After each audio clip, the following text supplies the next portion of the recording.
Hello guys, this is Modest Major here, bringing you some commentary over some Pegasus Team Slayer. Right off the bat, gotta mention, shout outs to the name Pegasus. I think that's a badass name for a map. It reminds me of Pegasus from the Hercules cartoon Disney movie, the flying horse. I thought that movie was great, despite it being pretty cheesy. But shout outs to Hercules, great movie. But this map I'm really enjoying so far. I think it's pretty fun to play on. I'm not necessarily sure about the aesthetic of the Forge map. It runs very smooth. It doesn't have those frame rate drops that you're used to from maybe Halo 4 and Halo Reach in some areas.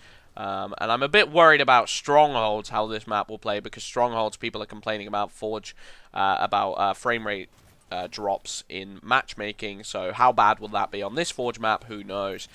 Because it's pretty crazy how smooth it runs. Despite the fact that it might not look that good with YouTube's processing, when you're in the game, the map looks pretty impressive. It's a little bit conceptual. It kind of looks like when you watch a dev diary by the developers of like a new game coming out, and you see like the original map layout, but it's kind of in this conceptual phase where they haven't added the texturing to it. It looks a little bit like that, and that sounds a little bit harsh because, like I said, when you see it in person, it does run pretty smooth and it looks pretty nice.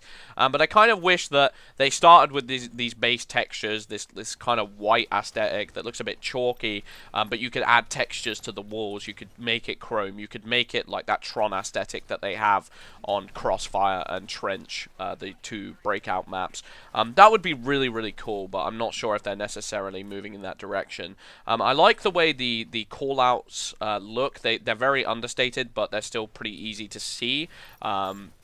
They don't shove it in your face, but it's like, hey, here's red base, here's blue base. It's kind of obvious to tell right off the bat. And just the overall playstyle of this map, it's got a rocket launcher and a sniper rifle, and it's just been great fun. It's been great fun to try out the new rocket launcher because they actually changed the design of it around. I'm sure you guys are most likely aware.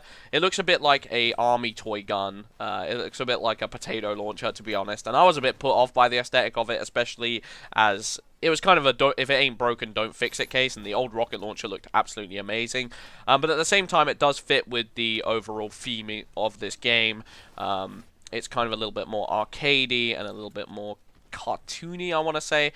Even the Spartans themselves, you can kind of see they look glossy, they look shiny. Everything looks a little bit cartoony in a way, and not overly cartoony, I wouldn't say. I think they've struck a nice balance, but it just feels more satisfying kill to kill. Everything kind of builds you up, and I'm enjoying that aspect of the game, and I'm definitely enjoying every single new map additions that have been put in so far. I can't really say I have a massive problem with any of the maps. I'd maybe pin like Truth Team Slayer as being a little bit defensive from time to time. That's probably been my biggest bugbear with the map lineup so far. I'm also a little bit worried about how they're going to bolster the map lineup. I think that's very up in the air right now. If you go back to Halo 4, the way in which Halo 4 played was that until the Forge maps came in, the game was kind of a little bit hopeless from a map lineup standpoint, and a lot of the maps weren't particularly loved by the community, and it was kind of the Haven 24/7 playlist at the beginning. Everyone loved Haven, but not many people loved too many other maps. I think Adrift CTF was okay.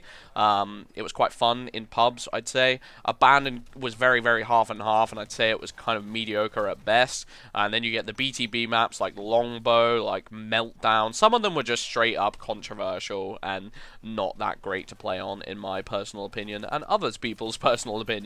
And as a result, I do worry about how they're going to tackle the map lineup, and if they're going to put a lot of dev time into creating a really solid lineup of great maps, because I'm really excited to see what 343 do with their maps. I really like what they did with Empire. I think they did a good job of building the map around Sprint and making it, and around the abilities moreover. And I feel the same way about maps like Regret. There's some really interesting lines of sight, and that map probably feels the most to me like a classic Halo map. It's got a bit of an Onyx vibe or a midship vibe where people are trying to maintain control of the towers and maintain top control, and it's just fun to play on, and it feels pretty hard to break setups on that map, which I enjoy. So I definitely want to see more maps like that and see them flex their creativity in terms of map development, because that was always one of the things that Bungie did best. And I think if 343 want to put their name on the map and say, hey, you know, we're just as good as Bungie, we can do a good job and take the helm of Halo, then they've got to prove that they can do it through the maps instead of tacking on Forge maps on top of other stuff. Because as much as this Forge map looks okay, I don't necessarily know if you were a casual viewer and you were going from stream to stream, if you saw gameplay like this, does it not look like a little bit like beta-y at the same time? And maybe this is a beta phase for the Forge map. Maybe this isn't actually what their finalized outlook for Forge maps is going to be. Perhaps they will actually add textures, and I think that could really, really enhance the gameplay to a large extent. But they're so close to nailing it in terms of the feel of this game, and the different lines of sights and the walkways and the flexibility in the actual pieces that are put onto this map. I'm really, really enjoying the look of it. I just want it to look aesthetically pleasing as well. Anyway, I've been Modest Major. I hope you guys enjoyed the commentary. Peace out.